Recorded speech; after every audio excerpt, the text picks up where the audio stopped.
सभी गुरुजनों के चरणों में नमोस्तु, माता के जीव के चरणों में वंदामि, अंशुलक जी के चरणों में इच्छामि।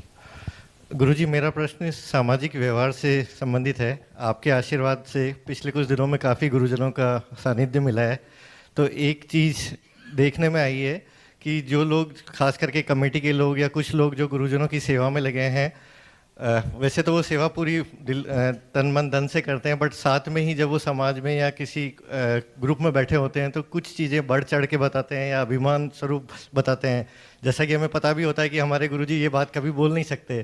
तो अब इसमें दो विकल्प आते हैं। अगर हम उनको वहाँ रोकते हैं तो द्वेष की भावना होती है, और हम गुरुजनों को वापस बोलें तो ये एक तरह से चुगली है।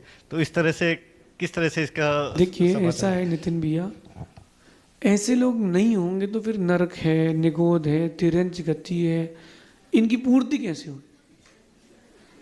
इनकी पूर्ति कैसे होगी? ये लोग जरूरी खराब नहीं है।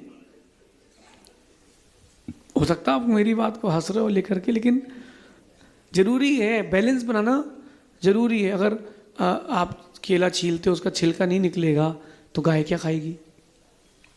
तो बहुत अच्छा है, ऐसे लोगों का होना भी ज़रूरी है, लेकिन अपनी ज़िंदगी में नहीं होना चाहिए, संसार में होना चाहिए। ऐसे लोग मर करके मच्छर बनते हैं।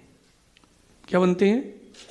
हाँ, मैं आपको बिल्कुल श्लोक के साथ सिखाता हूँ, बताता हूँ। श्लोक नंबर 96, ये ग्रंथ है भाव त्रय फल प्रदर्शी। इसमें बहुत अच्छी बात लिखी, मैं आपको, आपने पूछा तो श्लोक पढ़ के सुनाता हूँ। मच्छर की पर्याय प्राप्त होने का कारण क्या है? तो ये उनको लोगों के लिए डेडिकेटेड है फ्रॉम मी। आज अच्छा दिन भी है, 14 फरवरी का। गुरु पुरो ये स्तवनम नतिम वा कुर्वन्ति पश्चात खलु तत्प्रणिंदम सदा अपमानम च पुरा पदेशाम मृत्वा नरास्ते भवन्ति दंसा। मैं नहीं कह रहा, इसमें लिखा है। चाहिए वो ग्रंथ तो भिजवा देना, उसको कोरियर कर देना। आज तो अच्छा दिन है, उनका ही दिन है। जो मनुष्य वीतराग निर्ग्रंथ गुरुओं के सामने उनकी स्तुति करते हैं, वह उनको नमस्कार करते हैं, किंतु पीछे उनकी निंदा करते हैं, अन्य लोगों के सामने उन्हीं मुनियों का अपमान किया करते हैं, ऐसे मनुष्य मर करके मच्छर की पर्याय को प्राप्त करते, ग्रंथ में लिखा है। तो चिंता नहीं करें, उनका तो फिक्स हो गया है, अपन अपना संभाल लें।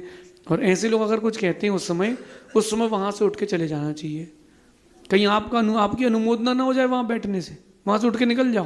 बोले कहाँ जा रहे हो? बोले भैया अभी मेरे सब्जेक्ट के बाहर है। और ये बात गुरुओं को मत बताओ, इतना बता दो कि वो व्यक्ति जो है वो साथ में रखने योग्य नहीं है, थोड़ा बच के रहना।